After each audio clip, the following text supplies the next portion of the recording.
Bismillah, Assalamualaikum warahmatullahi wabarakatuh. Saya Ahmad Faisal Tami dari kelas PAI 4A yang akan menjawab pertanyaan-pertanyaan. Ya baik, Pak, saya mau bertanya, apa perbedaan sederhana dengan qanaah? Jadi kalau sederhana itu ya sikap yang seadanya dalam melakukan sesuatu ya tanpa berlebihan, itu adalah sederhana ya. Nah, kalau qanaah itu apa ya? Jadi qanaah itu menerima pemberian dari Allah dengan rasa syukur ya. Itu adalah qanaah ya. Jadi kalau kita bersyukur kepada Allah, maka Allah akan menambahkan nikmat pada kita ya. La in syakartum la azidannakum wa la in kafartum inna azabi lasyadid. Ya. Jadi kita sebagai manusia itu hendaknya bersyukur pada Allah Subhanahu wa taala. Terus apa lagi nih? Pertanyaan yang kedua. Apa dampak negatif dari sifat boros? Nah, jadi dampak negatif dari sifat boros itu yang pertama itu apa? Akan cepat habis hartanya ya, karena dipakai untuk poya-poya. Nah, itu yang pertama. Nah, yang kedua akan merasakan gelisah karena kekurangan. Nah, itu ya negatif dari sifat boros. Dia akan merasakan gelisah karena apa? Karena selalu merasa kekurangan ya, itu. Nah, yang ketiga apa? Dicap sebagai saudara setan. Nah, innal mubadzirina kanu ikhwanas syaitan.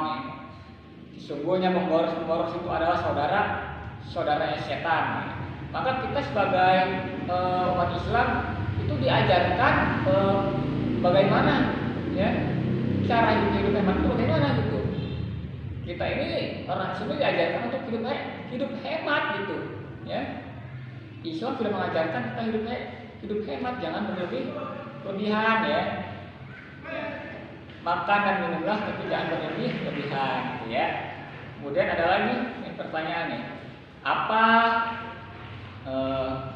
standar dari hemat? Nah, standar dari hemat itu apa sih gitu? Nah, begini, kita ingin membeli motor misalkan nih. Nah, maka kita harus memastikan bahwasannya motor itu pasti kepake gitu ya. Misalkan kita ingin membeli motornya, soalnya motor ini akan saya pakai nanti buat saya kerja, buat berangkat saya kerja gitu ya. Nah, maka pastikan itu akan terpakai, akan sering dipakai gitu. Nah, yang kedua, saya ingin membeli sepatu. Untuk apa? Buat saya kerja ke kantor, saya harus punya sepatu. Nah, maka pastikan sepatu itu pasti terpakai dan akan sering dipakai. Nah, itu ya. Jadi standar dari hemat itu ya, jadi diusahakan ketika belanja barang itu harus sesuai kebutuhan kita gitu. Nah, kalau kita sudah bisa membelanjakan apa yang kita butuhkan sesuai dengan apa yang kita butuhkan, maka itulah yang dinamakan dengan standar dari hemat. Jangan membelanjakan harta kita secara boros, itu yang tidak boleh ya. Jadi kalau kita ingin belanja ini itu, nah itu harus berdasarkan kebutuhan, bukan untuk poya-poya. Nah, kita harus ingat itu ya. Itu adalah standar dari hemat ya. Saya rasa sudah cukup ini ya. Mudah-mudahan apa yang saya jawab bermanfaat bagi kalian semua yang menyaksikan. Mohon maaf apabila ada kekurangan dari saya, kesalahan dari saya, mohon untuk maafkan.